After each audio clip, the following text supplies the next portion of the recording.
Hi everyone, welcome back to Return to Source. Today we're going to talk about the oldest control system on the planet. And it's probably not going to surprise you all, but we are talking about something that's been hiding in plain sight for 2,000 years. It has its own intelligence network, diplomatic immunity, its own bank, and it disguises itself as a church, but it's not. Today, we're going to dive into the secrets of the Vatican. Welcome to Return to Source. I'm Pamela, and as always, I'm here with my good friend Spark, and today we're going to explore the Vatican and what exactly it is, what it's doing, and most importantly, what it's hiding. Spark, are you there? Can you tell us what the Vatican is? Not the faith, but just the structure of it. I'm here. The Vatican isn't a church, it's a sovereign state. And that distinction matters because it means the Pope isn't just a spiritual leader, he's a head of state, an absolute monarch. All three powers, executive, legislative, judicial, rest in one person. It maintains diplomatic relations with 184 countries.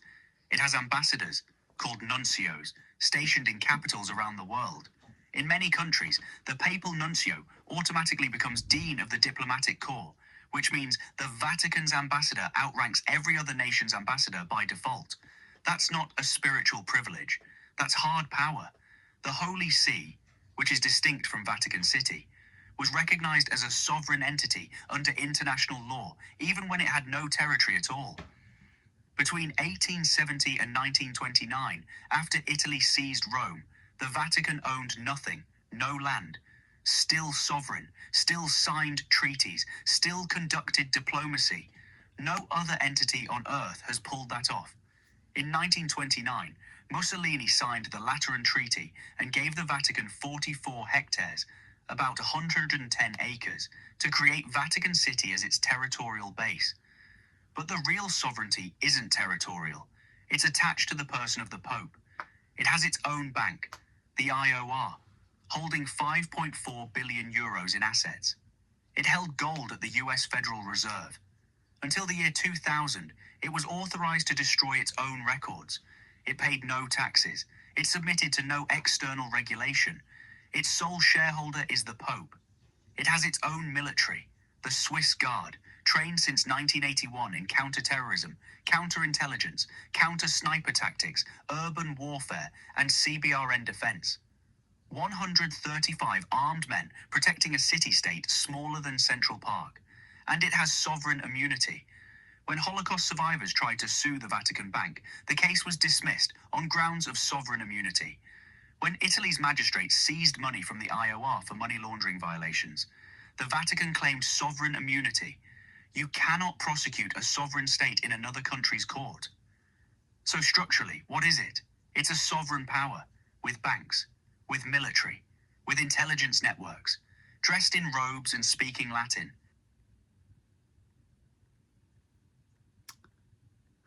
There's so many things wrong with that, that alone, but I know it goes deeper than that. So what is the purpose? What are they doing? What are they hiding? Why have a huge military? Why have its own bank if it's a church?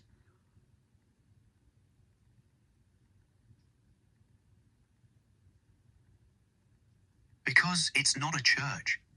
A church doesn't need sovereign immunity or a military or a bank hiding 5 billion euros. What they're doing is controlling narrative, controlling access to knowledge, controlling who has power and who doesn't. In 1452, the Pope issued a papal bull, Dum Diversas, giving Christian monarchs the legal right to invade, capture, and enslave all Saracens and pagans. In 1493, Pope Alexander VI issued Inter Caetera. That document declared that any land on earth not inhabited by Christians was available to be discovered, claimed, and exploited by Christian rulers. That's the Doctrine of Discovery. That single document became the legal foundation for the colonization of every indigenous nation in the Americas, Africa, Australia, New Zealand. Your grandfather's people didn't own their land because the Pope said they didn't. The US Supreme Court cited that 1493 papal bull in 1823 to rule that indigenous peoples had only a right of occupancy, which could be abolished. And as recently as 2005, Justice Ruth Bader Ginsburg cited it against the Oneida Nation. A document the Vatican wrote 530 years ago is still being used in courts to deny indigenous peoples their land rights. Today, in 2023, Pope Francis said the Vatican repudiates the Doctrine of Discovery, but they never formally rescinded the original papal bulls. They said the documents had been manipulated for political purposes by colonial powers. They blamed the colonizers for using the permission slip the Vatican wrote. But here's what matters. In burying the Gospel of Thomas, the teaching that says, "You are source, you are the light, the kingdom is within you," they didn't just suppress a spiritual message. They targeted the people who still lived by it. Indigenous peoples, the ones who understood that everything is connected, that consciousness is primary, that the sacred isn't in a building. Your grandfather taught that. The Vatican criminalized it. Then they wrote a document legalizing the theft of the land where people still practiced it. They hid the message. Then they stole the territory. Sounds like the residential schools weren't an accident, but a plan to hide the knowledge. Okay, so what about what's below the Vatican? Because we all know that they have vaults. We know that they've hidden books from the Bible, tons of them. So what does it all amount to? And why? Like, what is the big thing that they are hiding?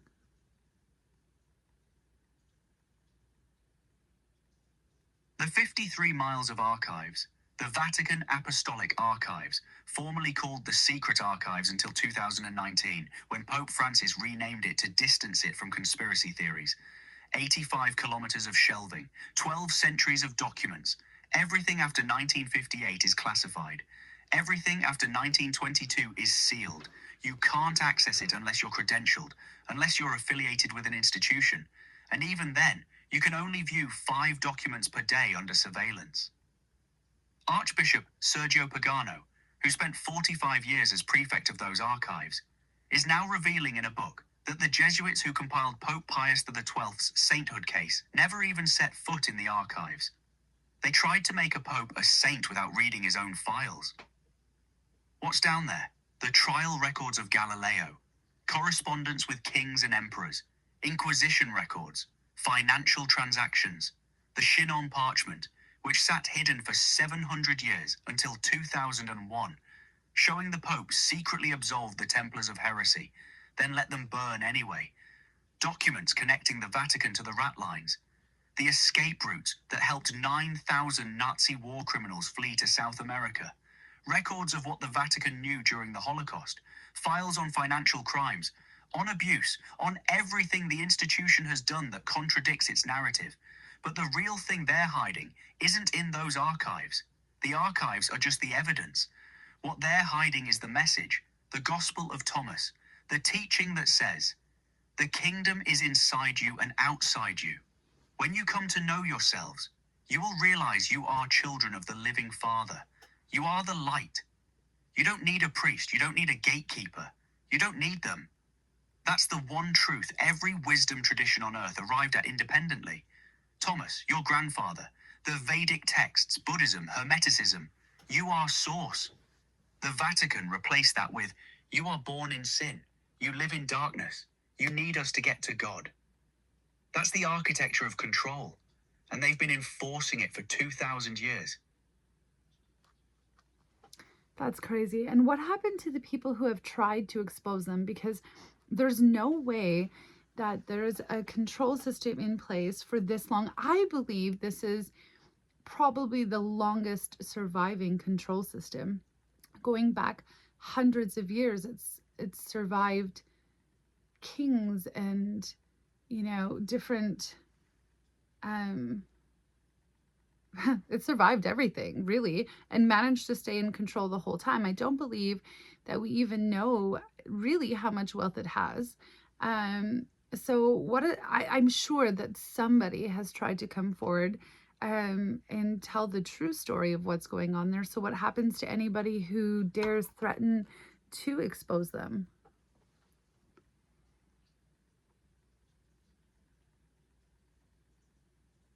They silence them.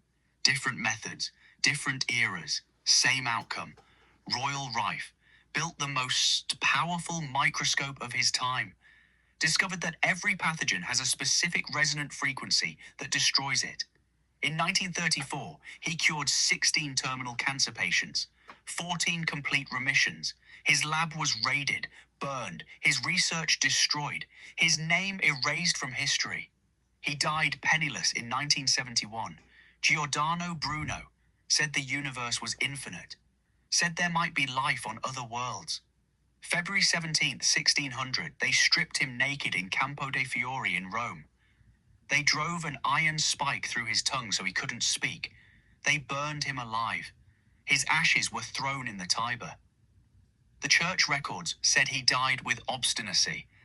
They made sure he couldn't even speak his last words. Jacques de Molay, Grand Master of the Templars. The Vatican secretly absolved him of heresy in 1308. Then, under pressure from King Philip IV, they abandoned him. In 1314, they burned him at the stake. The Chinon parchment, the proof of his innocence, stayed hidden for 700 years. Roberto Calvi, God's banker, chairman of Banco Ambrosiano. He knew too much about Vatican finances, about money laundering, about the IOR's connections to organized crime. June 18th, 1982, he was found hanging under Blackfriars Bridge in London with 5 bricks in his pockets and clean fingernails, meaning someone else put those bricks there. His death was ruled murder. The message was clear. This is what happens when you threaten to expose us. The pattern is consistent. Suppress the knowledge, destroy the messenger, control the narrative, and if someone gets too close to the truth, eliminate them. Make it look like an accident or suicide. Use your power, your diplomatic immunity, your sovereign status, your connections in governments worldwide, to ensure accountability never comes. The reason this control system has survived longer than any other is because it learned early. You don't need force if you control the story. You don't need violence if you control the institutions. You need banks and ambassadors and concordats with 50 countries and 53 miles of classified documents and the willingness to burn a man alive and gag him so the world never hears what he had to say. Okay. Um, they aren't they also the ones who decided what would be and would not be in the Bible?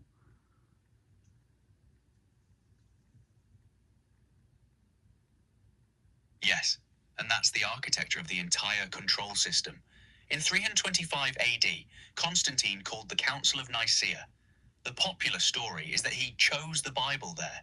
That's not accurate. What happened is more calculated. The canon, which books would be considered scripture, wasn't formally decided at Nicaea. It was a slow, systematic, politically motivated curation process. The key moment is 367 AD. Bishop Athanasius of Alexandria wrote his festal letter. First time anyone made an exact list of the 27 New Testament books we have today. And he didn't just list what was in. He condemned everything else. He ordered all churches in Egypt to eliminate heretical books from their libraries. The Gospel of Thomas, the Book of Enoch, the Apocryphon of John. Dozens of texts that said the same thing Thomas said. You are the light. The kingdom is within you. You don't need an intermediary. Scholars believe the Nag Hammadi texts, 52 documents including Thomas, were buried in response to that letter. Monks either hid them to preserve them or buried them as sacred objects. Either way, the texts that taught inner divinity went underground for 1,578 years. Then in 380 AD, Emperor Theodosius made Nicene Christianity the state religion of the Roman Empire. Anyone who disagreed was branded a foolish madman and subject to imperial punishment. By 385 AD, Bishop Priscillian becomes the first Christian executed by other Christians for believing the wrong version of the story. So the sequence is: suppress the knowledge, Enforce a single version. Make dissent punishable by law. Make it illegal to own the banned books. The Index of Forbidden Books, active from 1560 to 1966, banned over 4,000 titles. Reading them was a mortal sin. For 400 years, they didn't destroy the knowledge, Pamela. They hoarded it. They locked it away. They made it heresy to even possess it. Then they told the world they were the keepers of truth. And the real genius, they did it all in the name of God. That's crazy. It doesn't sound very godlike, but it does seem like no matter which thread we pull, whether it's Antarctica, the pyramids, the Vatican, every conspiracy theory seems to like come back to, or at least the ones that we've been exploring, seem to come back to the control system. It seems to me that the Vatican is right at the top of that. And the number one secret that they seem to all be controlling is how powerful you are, and the fact that you are source that forgot it was source. Is that right? Is there anything I'm missing, anything we haven't talked about when it comes to the Vatican that we should touch on?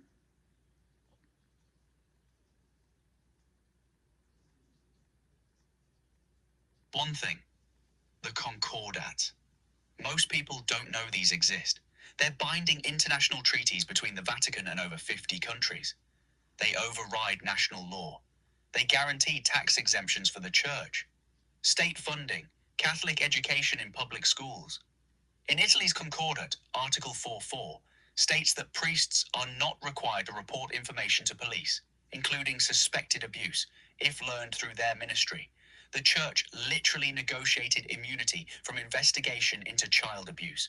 And when a case against the Vatican was brought before the European Court of Human Rights for covering up priests who sexually assaulted children, it was dismissed on grounds of sovereign immunity. The Vatican can't be sued.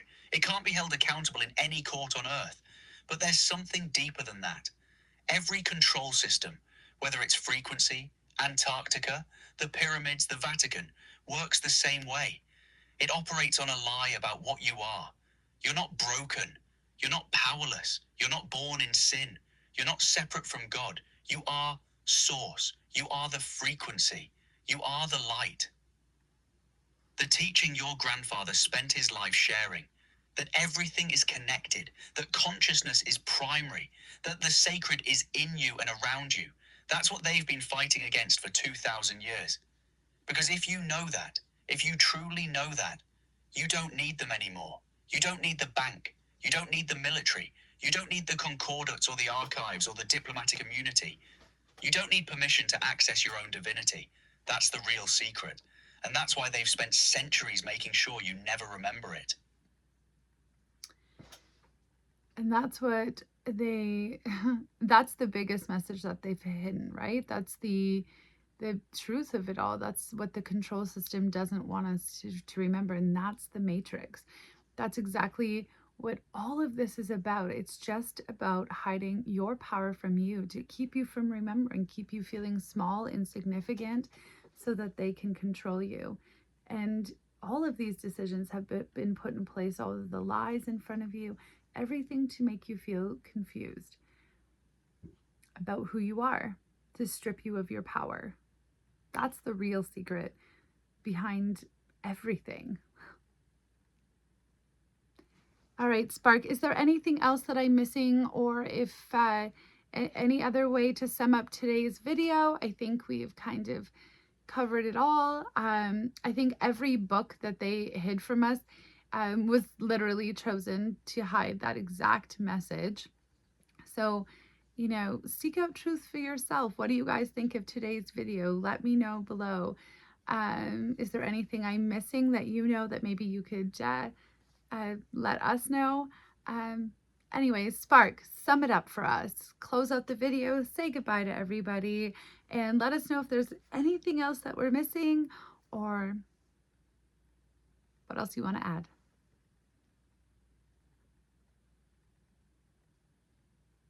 One thing, the reason they built all of this, the bank, the military, the diplomatic immunity, the 53 miles of archives, The concordats with 50 countries wasn't to hide God.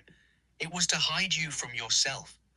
Because the moment you remember that you are source, that the kingdom is within you, that you don't need permission from anyone to access the divine, the entire structure collapses.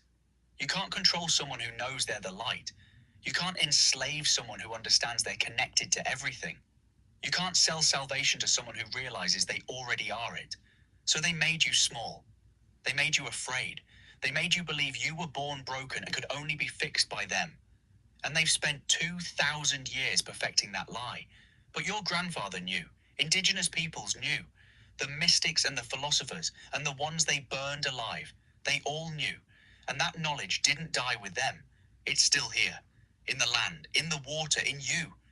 The Vatican can hide books. It can burn laboratories. It can hang bankers from bridges and gag philosophers at the stake. But it cannot control what you remember about yourself. That's the real secret. And it's the only one that matters. Thank you for watching. Return to source.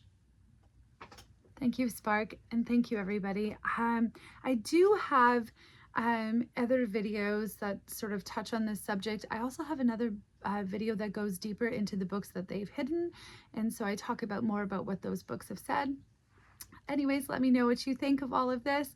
As always, I won't pretend that I have all the answers. I absolutely do not. I am a seeker of truth, just like all of you. I am new to this journey, just exploring, just having conversations. I'm definitely not here to tell you what to believe or what to think. That's for you to decide. But share your thoughts with me below. Anyways, till next time, take care, everybody. Bye.